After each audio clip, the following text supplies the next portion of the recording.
Philip Martell is on the line with us. He is the superintendent of the River Valley School District, and our conversation this morning is brought to you by Marcus and Mack, a law firm representing injured people. Mr. Martell, good morning to you. Good morning, sir. It's good to have you with us here today. Hey, I wanted to tell you and compliment you as a school district on this wonderful video you put out. It's available on the River Valley School District. It's called Let the Day Begin. Tell me about this thing. It's beautifully done. No, thank you. And, we want to start to tell the story of all the good that's going on in our district. And, what was amazing about putting that together was it's driven by our students and staff. And kids from both sides of the districts, quite frankly. There's a lot of Salzburg students, former Salzburg students that are in the video. But, it's a blend. But it's telling the story of the exciting things at River Valley, and just, we're going to continue to build off of it. But I appreciate that it was done very well. It really was. I mean, you get to see the kids, you get to see the campus and the teachers and everybody talking about the effort going on at River Valley. And so here we are in the month of May. There's, about less than a month now, left in this school year. And so you'll be assessing, I'm sure, over more than just the next month or so, how it has gone in the first year of the River Valley District. As you point out in the video, this is a brand new district. It is, and, it's coming to the end. We'll look back at some things that we did very well, but we'll also look back at things that we didn't do very well and how we build off that and continue to grow. But, we're very pleased with really how the year has gone for the most part. Because really, if you think about it, it's been a challenge, obviously, as we know, the last couple of years in and out of school. Really, this is the first full completed school year for our students in 3 full years. Yeah. In on site. So, it's an exciting time. Graduation's at the end of the month, which will be great. To be able to do that.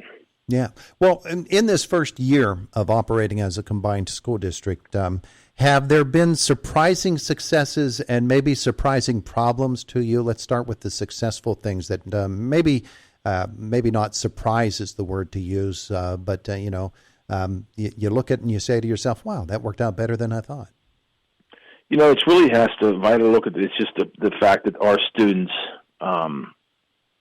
forget everything that's happened the last 30 years. Our students started fresh, but they came together as a student body. That really, there was no coaching. They just did it. And a lot of them knew each other over the years, but really I think that really is a testament to show how successful this is, because I said it before, I think, on your show. I tell people, if you don't want to take my word, come talk to the students. Come walk the building. Glad for you to do it. Because you can see the energy and excitement with our students. And that's really the biggest thing to come through all of this, is to see it. Is the most exciting thing for me personally. The fact that how much fun that they're having and how much more access to more tools and resources they have. What have been some of the stumbling blocks in this first year together that you got to work a little bit harder on? I think a stumbling block that I don't even look at is I can attribute it towards reconfiguration, Todd, but it's really coming this first full year. Some students have had a difficult time coming out of this pandemic, coming back to this type of learning environment. And I've talked to my peers in other districts and that where they're facing the same challenges. There was a mental health toll taken from this pandemic, just not only on students, but also with staff. So getting over that hurdle and getting back into that period of normalcy, I still think we're not going to know how deep it was for quite a while. So I think we have to try to continue to provide resources for those people that do need some additional help, because we're coming out of this pandemic. So that's been the toughest thing, and I've seen it really here at the end of the year as they're finishing their first full year in 2 years. You're seeing some of the impact of having this, with having just 17, 18 days of school left. And of course, for some of those students as well, and I'm thinking particularly upperclassmen who have spent their entire school careers in Salzburg, that might be a bit of a struggle for them as well, to understand that it's all coming to an end, and there were so many changes to do this year. Do you feel that with some of those issues of mental health, that the district has the people in place now, or would you need to bring in extras to help out and to maybe get over a hurdle or two? We have great resources in place. We actually hired our own full-time psychologist. She's doing a wonderful job. But we also know if we have to bring in additional resources, we're going to do that. So, we're talking with IUP about partnering with bringing some of their psychology interns over the next couple of years, doing a program to continue to offer those resources to our students, those venues of help if they need it. Because, as I said, I don't think this is not going to end just now. We're going to see an impact of this for a couple of years, and we need to be able to provide resources to help our students and staff. We know that at River Valley, of course, when you combine two districts and you bring together facilities and student bodies and staffs and everything, that there are certainly challenges to overcome. One of the things that has come out of this first year has been an athletic complex plan. And so it's been announced, and you've looked, I'm sure, and refined plans. Where does it stand right now with what would be the football stadium and other athletic facilities there? We're moving, full forward. The architect, we're working with the architect and the engineers. They're doing their normal due diligence with the core drilling and doing those things. We're excited. Plus, obviously, we're acquiring the land that's next to the district, which will house baseball and softball field. So truly everything will be here on the campus. But I look for us probably to break ground in September, but we're still looking to meet our timeline of opening this facility next fall of 2023. When you look at it and you determine the costs, I'm sure inflationary times that we're going through right now, the rising cost of basically everything, does that require you to do especially hard work in determining what has to be and what you're going to have to put off for a while? It does. And I'm just glad that I had a discussion with the board probably. It was in January, and I don't want to say I'm a great predictor of things, but I said we got to move because we were heading into a period of inflation. Just from my experience and background, I said we're going to borrow money and do this project. We need to do it now. And as up to yesterday, they raised rates again. So we did get that money borrowed when before they started to increase rates, which saved the district substantially. But going back to your question, the supply chain issues in our nation are it's something that's out there that we have to be cognizant of that could play a role in this whole development. We're talking with Philip Martell. He's the superintendent of the River Valley School District. So we're getting through this last month of school, prom season, graduation season. Some big school trips often are planned during the fall or during the last month of school during the spring. And then you get on toward the summer. Let's talk about first the end of the school year and then move on to what you're thinking about for the summer. At the end of the school year, this will be unique. This is going to be the first graduating class of this district. So we're excited about it. The students are excited about it. It's prom time now. But they're also scheduling now. We're really enhancing our curricular offerings for next year. And really what we're doing is creating a career path opportunity starting in elementary school all the way till they graduate. We're starting earlier because all too often we wait too late. So what we've done now with some of the new programs that we're starting next year, they'll be touching those programs as soon as they come into sixth grade. But there's a longitudinal impact through 12th grade. There's no gaps in the sequence. But we have, next year we have a computer science partnership we're starting with Carnegie Mellon University in Amazon. That'll start in sixth grade.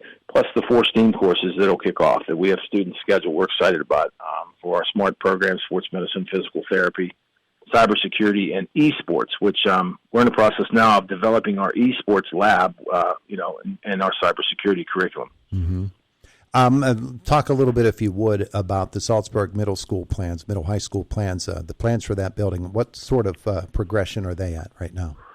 We're moving right now. The board authorized we're moving forward with our Early Childhood Learning Academy. That's taking place now, and we're also having registrations for that, which will go on for a while. But it will also house the courses that I just mentioned in the STEAM Academy. But that's not where we stop, Todd. We have an ambitious plan to start a welding program in the following year, and it will also be an adult ed program and retraining center, and also add those additional STEAM courses. So we will continue to develop that building until we build it out completely. Philip Martell, superintendent of the River Valley School District, with us. So we'll enter the summer, and I'm sure that like other school districts, you're going to use this for some student academic recovery programs, maybe catch up a little bit on students who have a bit of a learning gap due to COVID. Are things solidified there? Those plans all in place?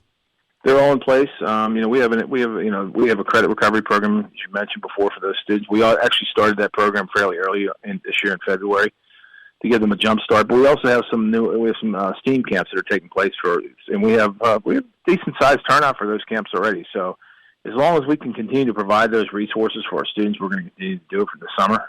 We're also looking to add some accelerated courses for those that want to take, get some of these courses out of the way and then take more, aggressive electives, so like what we're offering.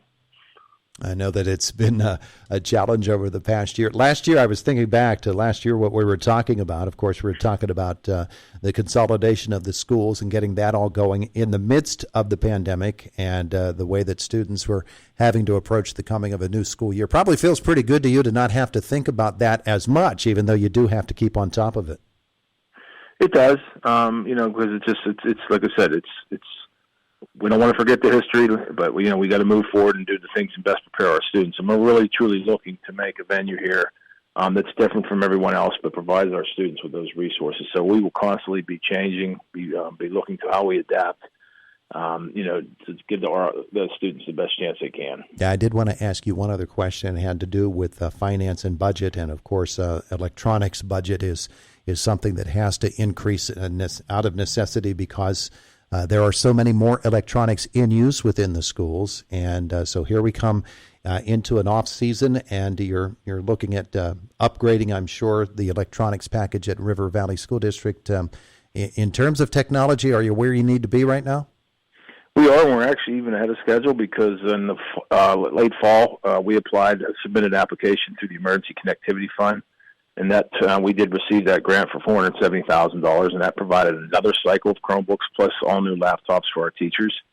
So we're going to continue to look for those venues to make sure we, to your point, to stay ahead of cycle. And it does ease the burden then on the general fund budget because, you're going to see still rising pension costs.